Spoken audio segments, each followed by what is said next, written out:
બીજને દિવસે ભગવાન શ્રી હરિએ સત્સંગનો અર્થ સમજાયો. સત્સંગ કોને કહેવાય? સતામ સંગ ઇતિ સત્સંગ, સત્સંગ અસ્ત ઇતિ સત્સંગી.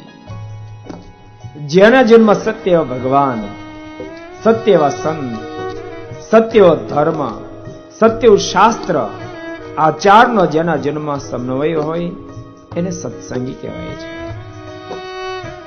આ ચાર જયારે ભેગા થાય ત્યારે સત્સંગ કહેવાય ને. ચારે ને પોતાની જન્મમાં અમલીકરણ કરે ત્યારે એને સત્સંગી કહેવામાં આવે છે.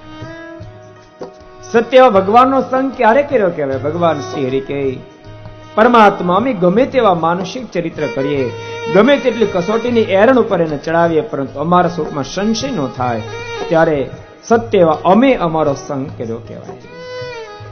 સત્ય એવા ધર્મનો સંગ ક્યારે કર્યો કહેવાય? મારે કે વિપત્તિ આપત્તિનો સમય આવે તેમ છતાં પોતાના નિયમ એક લેશ માત્ર મોડો ન પડે ત્યારે સત્ય એવા ધર્મનો સંગ કર્યો કહેવાય. સત્ય એવા શાસ્ત્રનો સંગ ક્યારે કર્યો કહેવાય? શાસ્ત્રમાં જે વાત જેમ લખી છે વાત એમ જ હોય. મને સમજાય કે ન સમજાય પણ વાત તો એમ જ છે. પૂર્ણ જેને ભરોસો હોય એને સત્ય એવા શાસ્ત્રનો સંગ કર્યો કહેવાય. સત્ય એવા સંતનો સંગ ક્યારે કર્યો કહેવાય?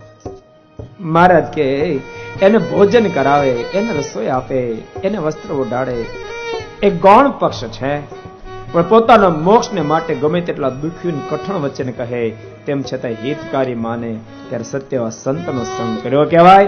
અને આ ચારે જેના જન્મ ઉતરે છે ને સત્સંગી કહેવાય છે.